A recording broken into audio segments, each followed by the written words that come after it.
by for Wyoming Hookin Huntin Outdoors with your host, Drew Kirby. Hey, this is Luke Combs. I am Morgan Wallen. I'm Riley Green. I'm Travis Denning. Hey, I'm Aaron Lewis. Hey, it's Luke Bryan. I'm Tim McGraw. What's up? This is Ian Munsick. Wyoming Hookin Huntin Outdoors.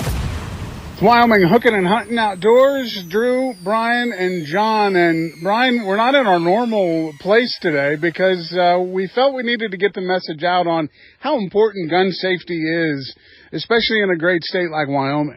Yeah, most certainly. Most people kind of forget that guns can be dangerous, and you certainly need to follow some real simple gun safety rules to make sure that you're safe, not only when you're target practicing, but also when you're in the field hunting. You know, and we have an assortment of firearms out here. Many of these are great for conceal and carry or target shooting. And John, I'll pull you in here real quick. These are mostly all yours, and you're familiar with them. You know the safety that needs to go into all this. But if someone comes out, like we brought Dane out today, who had shot a gun before, but maybe wasn't as confident. But confidence is really part of it.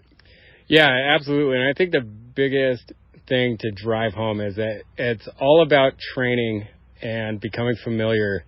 All these guns functionally work almost exactly the same. And once you understand how they work and understand how to shoot them and are confident in your abilities, like we know that they're tools, and, you know, especially in recent years, more and more people have gotten into shooting, whether it's been competitive or for defensive purposes.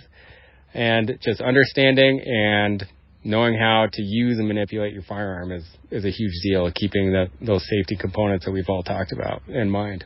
And I know that conceal and carry or open carry here in Wyoming is a big thing. And choosing the firearm that you're going to carry, obviously you can't just go to a store like Rocky Mountain Discount Sports, go up to the counter and be like, okay, I want that one and that's the one I'm going to reuse. You really need to do some research and make sure you know about it. Absolutely. And I encourage people, especially if they're new to firearms, to go out and with someone that's familiar with firearms or to take a training course. And that'll give you the opportunity to try some of these firearms out. And there are some shooting ranges around Casper where we are here that allow you to rent. So you can try before you buy. And then, yeah, there's a number of firearms instruction classes that you can take as well that offer that same service. Which, if you're coming out to a place where we are right now, and someone like Dana, who has only shot once in a while, you brought a wide array. Is there something that someone should look at when they're trying to choose a gun that would be good for them? I mean, if you're a small, petite woman, buying a huge handgun probably isn't going to work out. Yeah, certainly you have to think about what fits you. And it's difficult to say because people buy guns for a lot of different reasons. And I mean, right now we're thinking of the context of a defensive handgun. And in that case, you do want something that fits, that you're comfortable holding, but you can also shoot well. It's tough because a lot of times you want something that's easy to conceal, but typically those are the hardest guns to shoot. So you want something that is comfortable, that you're actually going to go to the range and train with, and it's not uncomfortable to shoot, which some small handguns certainly fall into that uncomfortable to shoot category. But it goes back to what we were just talking about, where it's like, if you can try them out, if you have someone who's very knowledgeable that you know with firearms and has some guns that they're willing to let you shoot, certainly take them up on that. And if not, you can try out some of the shooting ranges here in Casper in your local area that offer classes and gun rentals that give you that opportunity. Brian, one thing that we talked about as soon as we got here was gun safety, which a lot of people, they watch movies or they watch the law enforcement shows on TV, and it's not really exactly like that because there's a Hollywood effect on a lot of that you really need to pay attention to. Yeah, I mean, most people have taken hunter safety, and if you haven't, it really has very little to do with hunting. It has a lot more to do with safety and safe gun handling, but also being safe around others. And when you pick up a gun for the very first time, it's really nice to have somebody there that's familiar with that gun, so you know the basic, safety rules, as in, treating every gun like it is loaded. I mean, that's probably the most important thing. But you don't just pick up a gun assuming that it's loaded or unloaded. You just have to know that. So being able to look at that, and also your target. You want to make sure that what's at your target and beyond. But also, more importantly, is you don't ever point a gun at something you're not going to shoot at. So being very observant on where your gun is pointed at all times is extremely important too. So if someone doesn't want to go hunting, but they feel like it's necessary to buy a firearm for safety, like John was just talking, they don't have to be a hunter to take the safety courses, right? No, I mean, it has a lot to do with a lot of things. A hunter safety course deals with, wildlife.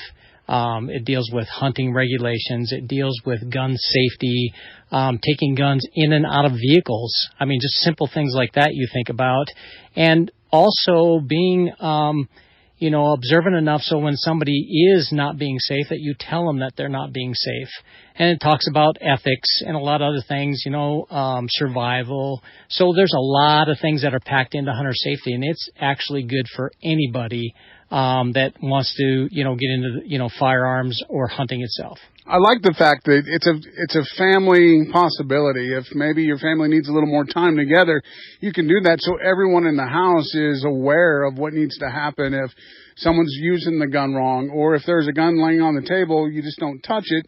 And, over the years we've had problems where parents will leave their firearms laying around and their young kids grab them and bad things happen. So, I mean, that's not only bad for what happens, but, that comes back on you too. Yeah, most certainly. I mean, it's pretty important for everybody to know what guns are. So if you leave guns laying around the house, that those kids know that that's not safe to be there without an adult around, and having an adult to put that gun away, but also for adults themselves to make sure that those guns are locked up so kids cannot get at them. So there's a lot of different aspects with gun and gun safety. And like I say, hunter safety is just the beginning. And like John was saying, there's so many other classes that'll help you with the gun handling and picking the right firearm and things like that, that actually it's a larger process and a bigger process than just going to a gun store and picking one up and buying one. One of the best parts about Wyoming Game and Fish is everybody that works there or volunteers there or is part of it love the fact that if you need help, they're willing to help. You can call them up at the Casper office or go online and reach out for help. If you have a young kid that's trying to get involved with hunting or shooting or outdoors at all, that's why they're there, is to help out. So we really appreciate it. And I know that I learned stuff that, I thought that I knew a lot about shooting, but you learn something new every time, and you have to embrace that when you're at a situation like this. People always know more than you do, so take advantage of that. And Brian and John, we appreciate it, and I know Dana appreciates it. She's not shaking nearly as bad as she was earlier, so it's always a good thing. So, all right, hang on. We got Brian Woodward from Rocky Mountain Discount Sports coming up. It's Wyoming Hookin and Huntin Outdoors. It's Drew, along with Brian Woodward from Rocky Mountain Discount Sports. And Brian, rain has really been surprising lately, and it really hasn't put a damper on a lot of outdoor stuff. And that's kind of the fun part about being in Wyoming, is you go to a different part of the state and you can do something, the weather's different. Yeah, it was raining cats and dogs on my day off Wednesday here in Casper, and I was down at Glendo, and we didn't get hit by any of it, so it was great. It's funny, when you were having the stampede a couple of times, I'm like, oh man, are you getting hit hard with rain? You're like, oh no, sun's out, it's nice. So yeah, Glendo's kind of a big enough reservoir that if you're back in Muddy Bay, a lot of times you can get away from it raining over in Airport Bay. So if you get caught in the rain, it's always nice to have rain gear or a poncho or even a dry bag that you can get here at the store. Right. Yeah. I pretty much always carry a dry bag. It's kind of a dry bag backpack that I have that fits underneath one of my boat seats, and I've got a couple sets of rain gear, and there's some kind of warmer weather rain gear, but I have just a couple pairs of just lightweight stuff that sometimes you only need it on for a couple minutes, and it's not cold out, it's just wet. Yeah, and no one wants to be miserable and wet every day, but speaking of wet, and you got the wicking stuff now that really dries quickly, and for it being decent weather, wearing something like that will really help you out in that wet time too. Yeah, a lot of that PFG, real lightweight, long sleeve even. And, you guys like, well, how can you get away wearing a long sleeve during, 100-degree weather or 90-degree weather? But, man, it does. It's kind of loose fitting enough where it just keeps you cool. You can always layer off if you need to, but I've been wearing one with a sunshade because I wear a ball cap most of the time, and tops of my ears all of a sudden start getting a little warm, and it's nice to throw that hood up and get that sun off you. Because that sun will burn you fast, and then you'll be dehydrated later too, and so there's lots of things you need to keep aware of before you head out on your trip. Yeah, and with all these afternoon thunderstorms, it's kind of good to just kind of keep track of the radar and kind of look when the storms are going to hit and kind of keep an eye on that because it's been pretty legit. Like in terms of radar tells you that it's coming, it's coming, and when you start seeing those red marks on those thunderstorms, I mean, you watch out for the hail and some extreme weather. So we're about to finish. Well, I guess the real first week of August is almost behind us, which, I hate to wish away the summer. I kind of look forward to a little later on this fall when hunting is going to happen for me, but hunting season is just around the corner. And you guys have the GPS systems and all of those type of new aged pieces of equipment that you probably need to get before you head out into the field so you have a working knowledge of it. Yeah, the Garmin InReach Minis have been really popular. And then Zoleo is another company that makes basically a spot messaging communication device. So you can actually sign up for different levels of service. And if, you want your wife to be able to track you every minute, they can actually see you walking down a trail on a computer. And it gives you opportunity to send back messages that made it to base camp, got an elk down, or, I'm injured, I'm okay, I'm going to be walking out, but it's going to take me a little more time. Or it's yes, I'm injured, send help. And obviously everyone here at Rocky Mountain Discount Sports very knowledgeable about all of the equipment enough to help you and get you underway. And, we're not out of fishing season yet, and I know that you were fishing this week. And how was the bite? For me, it was a little bit slower. It was actually kind of interesting. They were dropping water extremely fast out of Glendo, 7,500 feet per second. And it was only going in at like 2,000. So to see it going out that fast, and you're starting to see a lot more shoreline. The water's pulling away from the weed beds. So now we're kind of getting into that deeper water bite, and it's the more of a troll bite or that spoon bite. Jig and wrap bite has actually kicked in, and I caught some fish as deep as 45 foot of water. So obviously it's time to kind of switch your game. And, if you're not up to date on your latest gear on that kind of deeper fishing, obviously coming in and checking out the gear and even asking questions if you have questions. Because, last year we were kind of at this level most of the summer where it was low. And this year it started out really high. So we're trying to just kind of get that fluctuation difference. Yeah, and we're starting, the Walleye League, I think, is just finished up this last week, I think, and might have 1 week left, but I think it might be done. And the last couple of weeks, really some good results and some big fish coming out of Pathfinder. Get in here to Rocky Mountain Discount Sports. Get all the equipment that you need to be successful on the water, be successful in the field. We talk about being prepared for anything that can happen when you're out on a hike or a hunt, or if you're out camping, or maybe you're building your elk camp. Having those necessity items is very important. Yeah, gearing up your bag, whether it's just a day pack or you're planning an overnight stay somewhere in the woods, you got to have those waterproof matches. You've got to have the ponchos or something to keep you dry. Now's the time to get that water sealant on your boots so that you can make sure that you're comfortable. Make sure you have a good pair of socks. The prepping now, while you can make sure you find it and have a good supply of it, now's the time to get all that stuff going. Archery season is right around the corner. We're only a couple weeks away.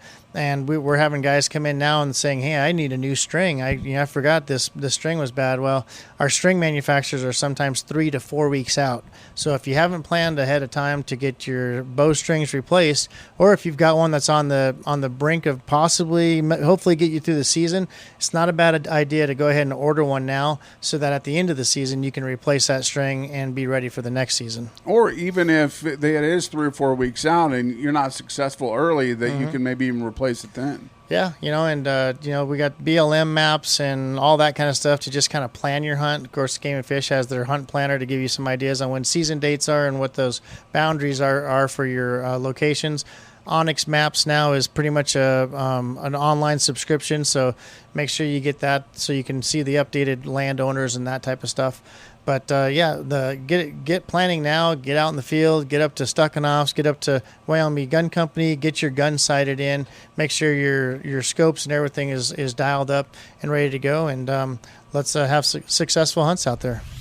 It's Wyoming Hookin and Huntin Outdoors. All right, it's Drew and Brian back here at Rocky Mountain Discount Sports. Brian, you just mentioned a few minutes ago that you were back down at Glendo this weekend. And it was a little bit different. The water is dropping like crazy, and the fish are maybe going a little bit lower, and things aren't as fun as they were 3 weeks ago. Well, I don't know if they're not as fun, but because I actually really love the fall bite, and we're kind of getting into that fall bite. I actually caught some real small this year. Looks like walleye fry. They're about 3 or 4 inches long. Actually pitching some Hutch's spoons, which is always really popular during the fall here. And caught them, they took it right in the mouth. So these fish are really aggressive, which is kind of fun. But the fall bite, when that water starts dropping, it starts getting off onto the sand and some of the non-weedy areas. Talked to a couple customers that are still being real successful, just pulling some worm harnesses out in that little bit deeper water, 18 to 25 foot. I like pitching jigs and I like catching fish shallow, but I couldn't get them to go. So we had to go to, try some different techniques, and we were successful. Talked to quite a few guys that are trolling crankbaits around. They're catching some fish as well, but it is definitely different. And, as later the season, sometimes it's harder to find those bigger fish anyways, just because so many of them have been taken out of the lake. Right. So there's less of them to be had. But I love the fall fishing, and especially if a guy didn't draw any elk tags or not going to be out in the field. A lot of times you go down to these reservoirs and, a lot of times you're the only person there, so it's nice and tranquil, and the fishing can be fantastic. Last weekend, 2 weekends ago, I went to Pathfinder and fished and didn't catch any big fish. All the fish were 14 inches and below. Right. So it was fun to fish. Like you were saying, you get the smaller ones, it's fun. Right. But none that were, impressively or blow you away big. Right. And it was hot. It was really, really, really hot that day. And now we're to a point where we're transitioning to a cold snap. And I say cold snap, but, like 60s or 70s during the day. Right. But then we're going to transition back, and it's going to be in the 80s and 90s again. Are the fish confused on weeks like this? No, I think, especially in these reservoir systems, it just creates, patterns, and it's year after year. Obviously, Glendo and Pathfinder and Alcova, they fluctuate water levels, especially going into the fall and making room for the next year's, winter runoff. So it just has to kind of figure it out, watch your graph, see what's going on. We did see quite a few bait balls down there at Glendo. When you find fish, stay on them. It's you don't leave fish to find fish. So we kind of went through a couple areas and we caught quite a few little fish right then. And we could have stayed there, but let's go try this other spot. Go try this other spot. So the lakes are, we'll start fishing smaller. There's less area, less water. We did try to get into some really shallow stuff and boy, we had to clean a lot of weeds off of our bow mounts. Yeah, it's typical for this time of year, and the fishing's still great, and we had a good time and got off the water before those storms started rolling through. We're not far away from going over to Boysen for the last part of the last matchup of the Stampede, and things over there are really kind of iffy at this point, aren't they? Well, the water level is starting to level out a little bit. It's still pretty high, and with these rainstorms and stuff, some of the small creeks that are feeding into it are still creating some mud, but not nearly as bad as when it was flowing in there at 10 or 12,000. So it's starting to settle down, and I think I've talked to guys that have been over there. They're pretty much all catching fish. Haven't talked to anyone that's really got into a good bite of big fish. Right. but I'm sure, that maybe they're just being tight-lipped about that too. But they're catching fish, and the fishing's been good. And so I think, the 19th and 20th is that final tournament. And when we get to that date, I think, we're going to see some pretty good results. Do you feel that people may, at this point with the water levels and the water dropping at Glendo, and that people will make the drive to Boise now more often than they would a Glendo? Or is it kind of, I'm really comfortable with Glendo and I'm just going to keep going? For those of us that live in like the Casper area, Pathfinder typically fishes better later in the year, so we're kind of getting into that later of the year time. So, I know for myself, I'm gonna start focusing more on Pathfinder, just for the next month. I think that there's some great opportunities. There's still some good fish up there, a little bit closer than driving to Glendo. And so that's probably my intent, is going to spend a couple evenings out there and try to figure that bite out a little bit. We obviously have the North Platte River system, which comes all the way up. The Alcova and Pathfinder, and then eventually to Glendo and further on. And have you seen or heard much difference in the river fishing now? Because we went through that hot stretch, and that's usually rough on the fish at a midday bite anyway. Yeah, I talked to a couple of the guide services last week that, one guide service pretty much canceled all their trips just because of the high water temps. A couple other ones had moved trips over to like the Miracle Mile, and then maybe even a couple over towards the Bighorns and Thermopolis area. They are talking that there's quite a bit of moss building up, and there's a lot of sediment building up as well, which they're kind of concerned about for the future of the fishery itself. Too much sediment without having a good flush, is going to definitely cause some of the areas where the fish normally spawn to maybe fill in with silt and then not be as productive. But I think they're still catching fish, and definitely the guides are been on the water enough where they've kind of got it figured out and what it's doing. But I wouldn't discourage a person from going out and fishing just because it might be a little bit tougher. But like you said, you go to Pathfinder and catch a bunch of small fish, still pretty dang fun. Yeah, still beats working. Heck yeah, it does. Get out, enjoy what we've got here in Wyoming, because before long people will be complaining about the fact it's cold and snowy. Yeah, well, now it's we talked about this, rotating your garage through the different seasons, and we're dove season is going to be kicking in. We got archery, antelope, and deer is going to be kicking in pretty soon. Rifle, before you know it, rifle season will be here, and then waterfowl and uplands, or I guess you can go to the bird farm and as of August 1st, and you can go start shooting pheasants if you want. So man, so this is an exciting time. There's that stretch in the summer where if you're not a fisherman, boy, you're kind of bored. Well, yeah, there's still plenty to do. There's still a lot to do. Well, get out and do that. Of course, we've been talking lately to the outdoor recreation folks, the Pathfinders. If you need somewhere to go, you can go hit them up, and they'll basically plan it for you, show you where to go, and whether that's campgrounds or whatever. I mean, it's kind of an interesting part that Wyoming offers. Well, I know I'm going to have you show me some of the trails, ATV trails. So me and you are going to go check that out and explore. Take the side by sides for a run and go have some fun. It's a good time, and it's a good time to do that. Get a little water in there, and you get to show off a little bit. It's Wyoming Hookin and Huntin Outdoors.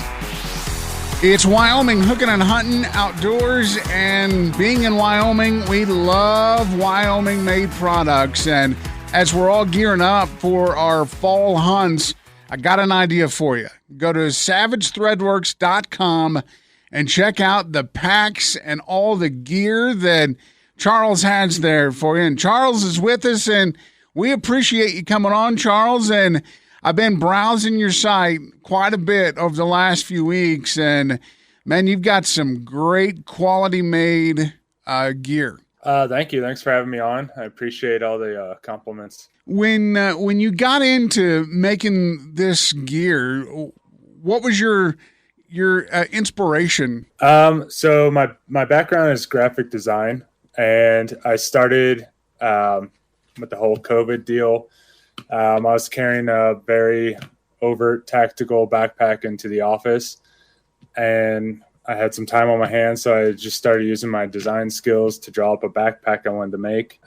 Went down a whole rabbit hole of how to get that backpack made, found out it costs a lot of money to manufacture with very high volumes. And long story short, I found a place that offered a sewing class. So it was a 4-day. You come down, they teach you how to make a backpack.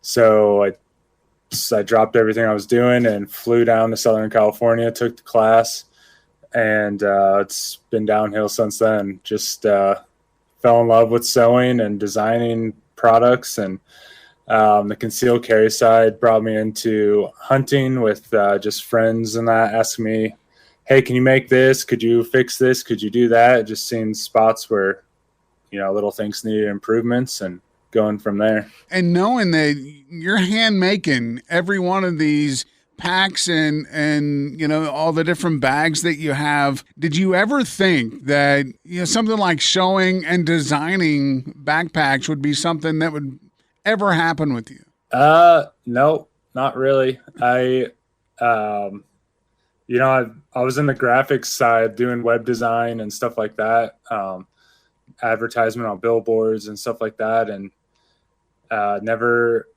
got into like product design or anything like that until I stepped in it myself. Has it been kind of a roller coaster ride for you to get rolling? Oh yeah. Yep. Just, from trying to source materials and figure things out from like, little buckles and stuff, like where to find that and stuff. Luckily I've met a bunch of great people in the industry and got the resources to ask and contact, which is great. And yeah, and then just trying to like get the name out there, going to all the shows. It's a whirlwind. Well, and that's where I met you, was at the expo at David Street Station here in Casper. And, there was a lot of Wyoming-based businesses that were there, whether it was firearms or gear or even tactical, training there. And do you learn a lot of things from seeing and meeting the other people that are kind of in the same boat that you are? Oh yeah. Yeah. And not even like, I look up to tons of the companies around us that are out there and have a large name for themselves, but also I get inspiration from weird places that you wouldn't think of, like if we go to the store with my wife, the weird guy looking at purses and stuff, like how did they get this in there? And, I'm looking at purses for concealed carry ideas and stuff like that. But I do the same thing with backpacks and all kinds of stuff. It's interesting when you get into, a hobby or,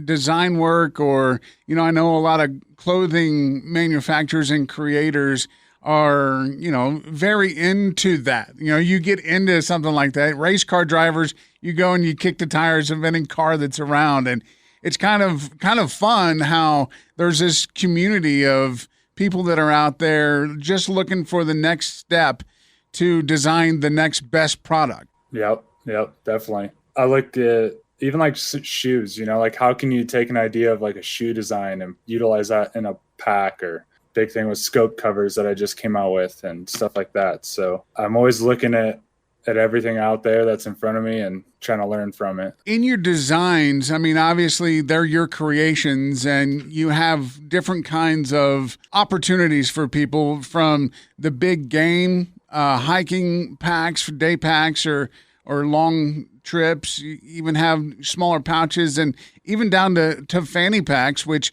I mean, obviously probably came into mind because you being the graphic designer and the photography probably is a thing that a lot of people will use these for as well. Yep, exactly. Yeah, it's funny, like the fanny pack thing came to me because we like to do family evening walks, and if I got board shorts or gym shorts on or something, it's not ideal to carry in. So that's how I came up with that. I like to just be able to take my, instead of unholstering and having to put my gun into something else, I can just take my whole holster out, slip it into my holster wrap, which is inside my fanny pack, and then just get on our way. It's really kind of cool. You definitely got to go check it out. SavageThreadworks.com is where you can go see the gear. And so do you make the orders to order? Is it custom every time, or Like, are you just constantly putting these together? I have a big. It's not custom to order. I do a little bit of custom work, but mainly it's just my product line, and then I build an inventory. So you're just constantly, creating so that people don't have to wait long. They can get it as soon as they order it, basically. Yes, sir. So it's a really cool concept, and you're here in Wyoming, and when you tell people, I create goods here in Wyoming, all of the stuff is created in my shop. I mean, do people take you a little more to heart because of Wyoming, taking care of Wyoming? Oh yeah, definitely. It's the great thing here in Wyoming.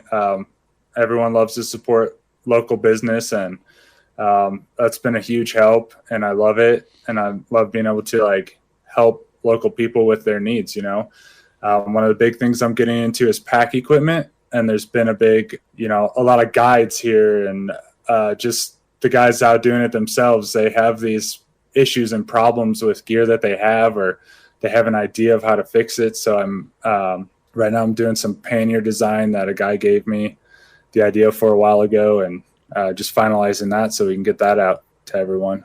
So you have an already substantial product line. You've got quite a few options for big packs and smaller packs. And where's the inspiration for this come? Is this you talking to a bunch of people and saying, what would you like to see on a pack?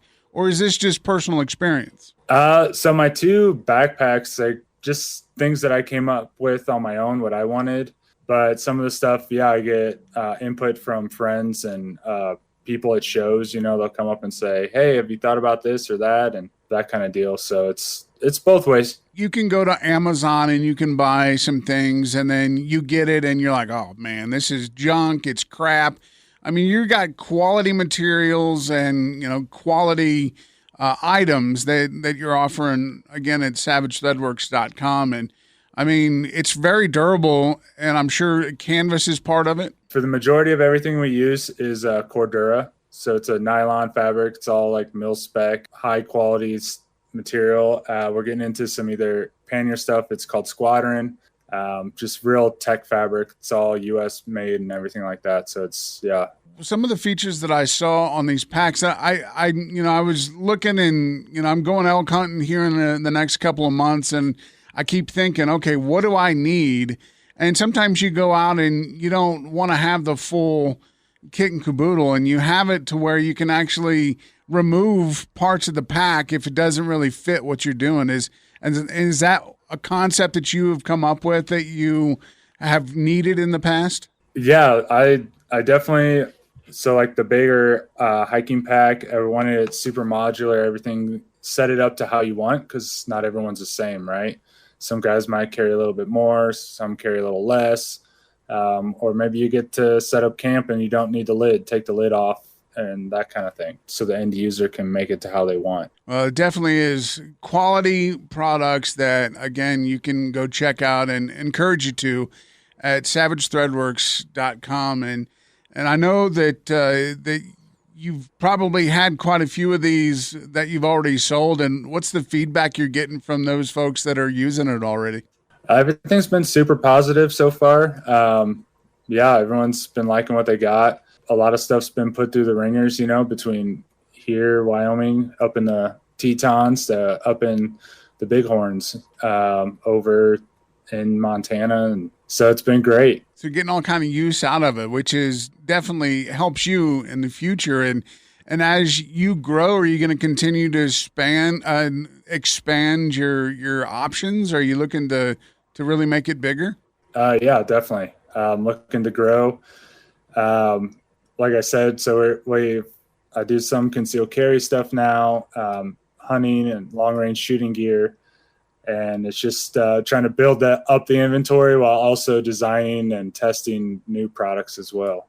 How long does it take you to complete one full pack?